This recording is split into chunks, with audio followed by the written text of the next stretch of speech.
speed it up a little bit, adding it up to eighth notes. We're going to try it doing 3 fingers again.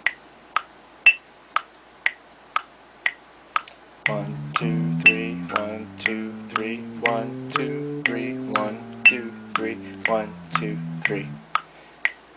We'll try it doing 4 fingers again. 1, 1, 2, 3, 4, 1, 2, 3, 4, 1, 2, 3, 4, 1, 2, 3. Now we'll try it doing the 4 fingers but descending with just the thumb. 1, 2, 3, 4, 1, 2, 3, 4, 1, 1, 2, 3, 1, 2, 3.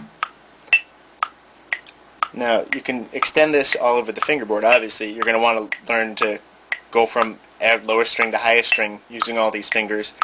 Part of getting used to it is getting used to how you move your hand. It's not quite the same as anchoring your thumb and making your wrist just bend slightly, especially if you're going to be wanting to move your wrist a little bit.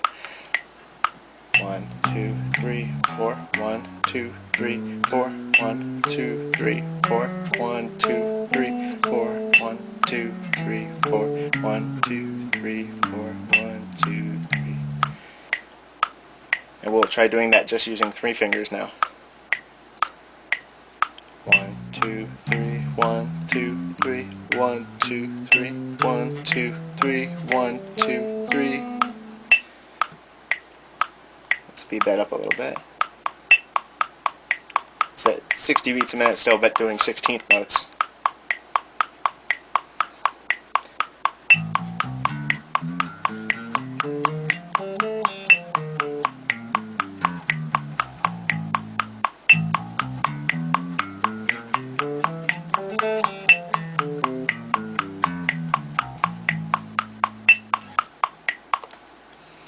Basically, you're just going to want to do all your standard, single string plucking.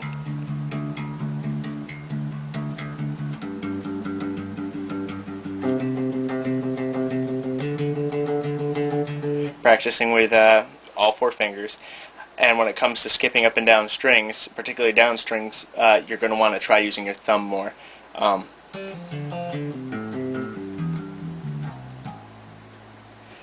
Gary Willis uses a technique where he uses his ring finger basically set on the string above, always ready to pluck. You can use that technique using this way as well when you integrate your thumb. I'm no expert at it, so I don't think I'm a good person to show it, but basically you can use it just to get ready to pluck above, and you can use your thumb to get ready to pluck below.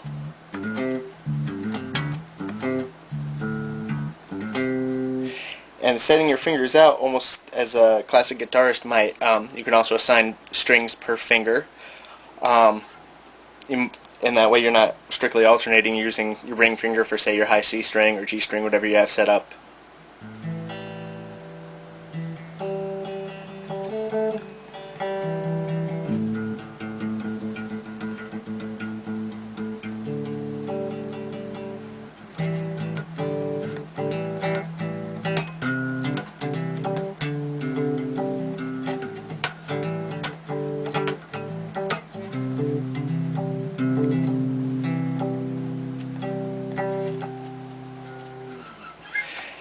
That's one of the advantages of using so many fingers at a time. It makes it easier for chording.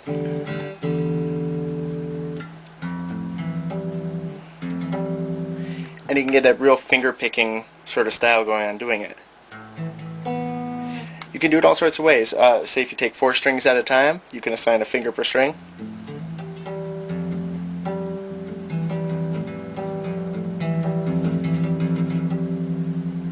You can, one of the cooler things to do is assign 2 fingers for one string and 2 fingers for the string above.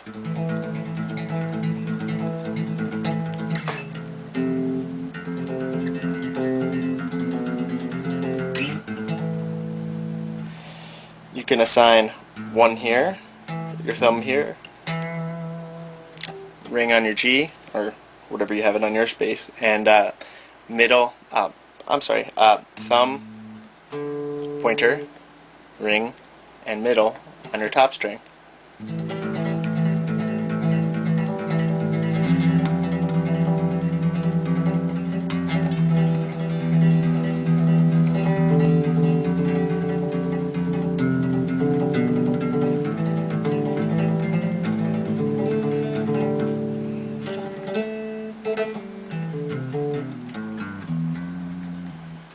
And it can make for cool little sound effects too, for getting 4 notes out quickly at a time, or 5 notes at a time.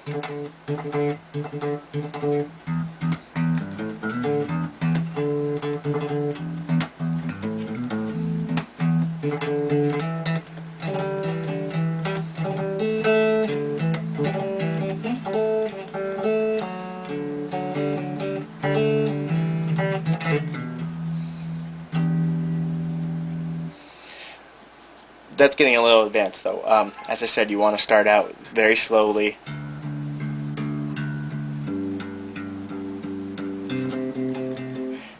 There's different ways you might want to practice. I usually start out plucking with my thumb. You might want to practice starting out with each finger. That's going to make you a lot more adept at it than I am. Starting out with your ring finger first. 1, 2, 3, 4. 1, 2, 3, 4. 1, 2, 3, 4. 1, 2, 3, 4. I keep saying ring when I'm talking about my pointer. Middle finger first. 1, 2, 3, 4. 1, 2, 3, 4. 1, 2, 3, 4. 1, 2, 3, 4. 1, 2, 3, 4. 1, 2, 3, 4. 1, 2, 3, 4. 1, 2, 3. And so on like that.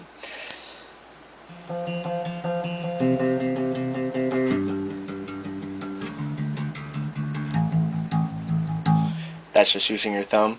You might find it more comfortable using your ring finger first every time. Obviously I don't.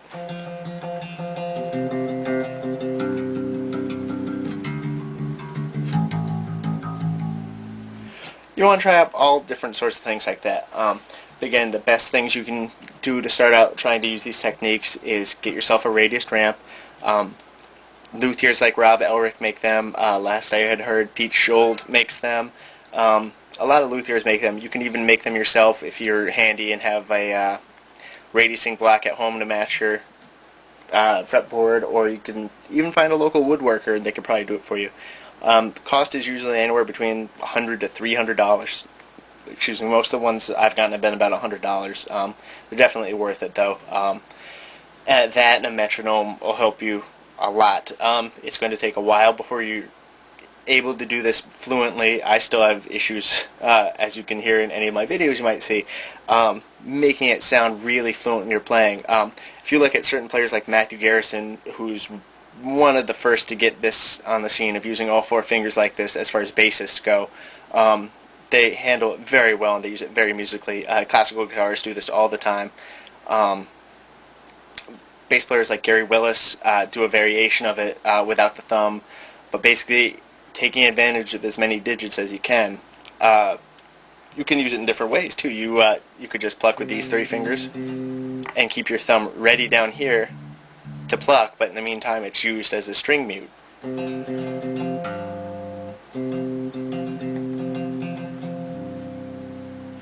There's all sorts of ways of doing it. It's basically taking advantage of whatever you have on your hand that's just laying around. I just figured one day, since my thumb wasn't doing anything, I might as well try using it like I've seen other bass players do, and it worked out to my advantage. Some people even use their pinky. My pinky is much shorter than my other fingers. When I bend it down, even when they curl it under, it's still too short for me to really take advantage of. It's also very weak. Basically, I can catch the string with my pinky nail, and that's about it, so my pinky's out of the question.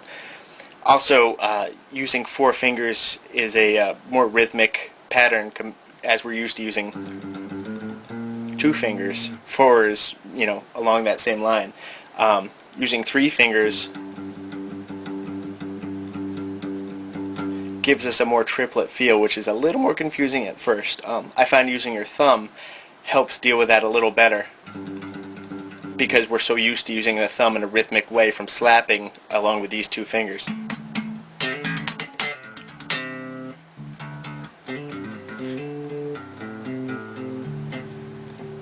Most people can pluck with their thumb regularly, but they don't even try it on a regular basis, so they don't realize how well they can use it in their own playing. Alright, I hope that was a little bit of help. If you have any other questions, please feel free to ask. I'll upload some more videos. Have a good night.